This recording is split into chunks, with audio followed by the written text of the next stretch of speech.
हे students, कृष्णदेवा राय की हम बात कर रहे थे। आई होप आप रिवाइज करके आए होंगे। तो काफ़ी अच्छा इनके टाइम पे वहाँ के एडमिनिस्ट्रेशन थी। ये ट्रेड कॉमर्स को इनकरेज किया करते थे, काफ़ी ट्रेडिंग लिंक्स भी बनाए पोर्टुगीज़, इंग्लिश और डच लोगों से, और एग्रीकल्चर पे ज़्यादा ध्यान देते थे। टैंक्स, डैम्स, कैनाल्स बनाए। ठीक है, बाकी आपने रीड कर ही लिया होगा लास्ट टाइम में।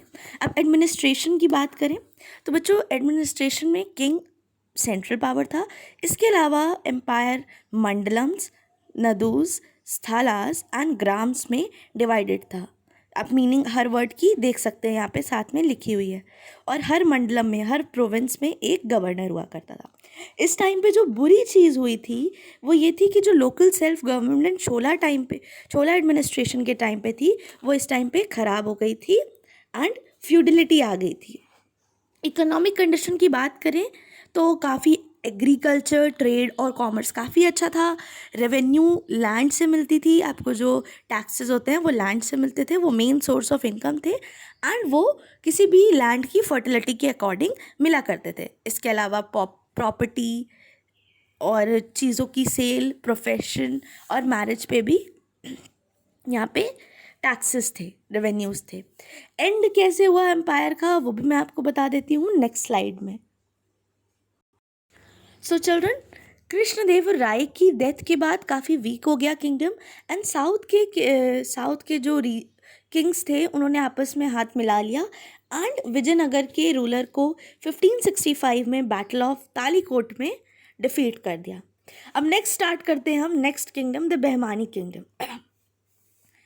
अलाउद्दीन हसन ये फाउंडर थे बहमानी किंगडम के। ठीक है, he had risen in the service of person named Gangu and is therefore known as Hasan Gangu. क्योंकि ये पर्सन, गंगू नाम के पर्सन की सर्विस में ये राइज हुए थे, तो इनको हसन गंगू भी कहा जाता है। एंड 1347 में ये किंग बने एंड अपने आप को टाइटल दिया अलाउद्दीन बहमन शाह और अपनी बहमानी डायनेस्टी स्टार्ट की। बहमानी डायनेस्टी बच्चों पावर में रही 1347 से 1527, अबाउट 180 ईयर्स। ठीक है, इसके बाद first Gulbarga and then Bidar were their capitals आपको ध्यान रखने हैं, एंड कुछ फिर रूलर्स के नेम्स हैं। इसमें से फर्स्ट है फिरोज शाह बहमानी। फिरोज शाह बहमानी काफ़ी पावरफुल रूलर थे। उन्होंने गौंड किंग को हराया था। नरसिंह राय जो गौंड किंग थे उनको हरा के उनकी टेरिटरीज ली थी। इसके अलावा रायचूर भी लिया था उन्होंने किंग ऑफ विजयनगर से, लेकिन फिर से ये हार गए थे। Firoz Shah was learned man to migrate to his court. Under him, Deccan became the culture center of India. काफ़ी ये learned man थे एंड इनके अंदर जो डेक्कन पार्ट था वो कल्चरल सेंटर बन गया था। वहाँ पे काफ़ी कल्चरल एक्टिविटीज़ हुआ करती थी। इसके बाद हम महमूद गवन को देखेंगे। Mahmud Shah III, the ruler of Bahmani, had made Mahmud Gawan his वज़ीर, अपना वज़ीर बनाया था। आपने मूवीज़ वगैरह में देखा होगा कि जो मुस्लिम किंग्स थे वो अपना वज़ीर बनाया करते थे। ठीक है, गवर्न ने काफ़ी हेल्प की, किंगडम को पावरफुल बनाया। महमूद पर्शियन था बर्थ से एंड इंडिया में आके सेटल हुआ था डेक्कन पार्ट में। वो रॉयल कोर्ट में काम करने लग गया एंड किंग का फेवरेट भी बन गया। 18 ईयर्स तक उसने किंगडम के काम देखे। तो इतना जब एक्सपीरियंस हो जाता है तो you can take over that. वो काफ़ी लर्नड पर्सन भी था, मैथमेटिक्स, लिटरेचर, उर्दू, इन सबको इनकरेज किया करता था। Many scholars from Persia came to Bahmani. उस टाइम पे काफ़ी स्कॉलर्स पर्शिया से बहमानी के पास आया करते थे। उसने काफ़ी मैग्निफिसेंट मदरसा भी बनाया था। मदरसा इज़ बेसिकली अ प्लेस जहाँ पे कुछ ग्रेप से रिलेटेड वर्क होता है। बिदार में बहुत सारे sorry children, Madrasa is a school sort of.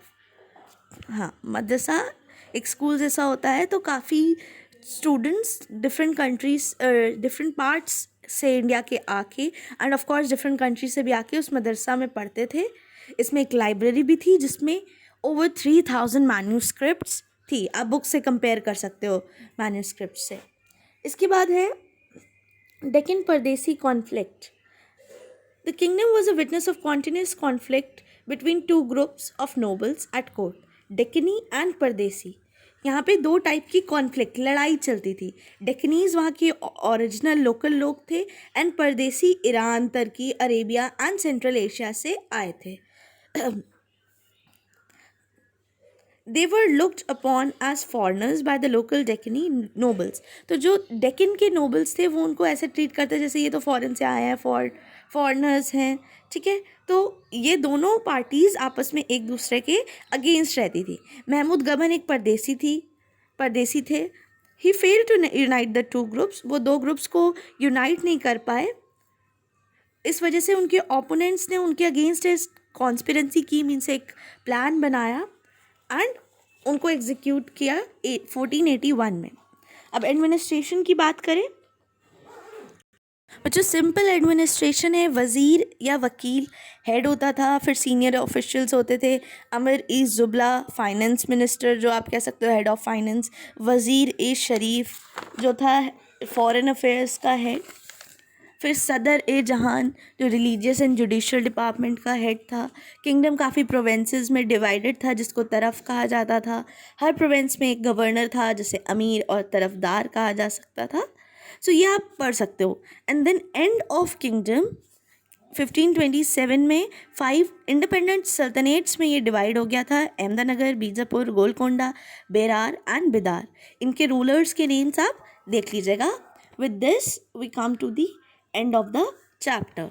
इसकी एक्सरसाइजेस ट्राई करिएगा एंड पढ़ते रहिए। Thank you.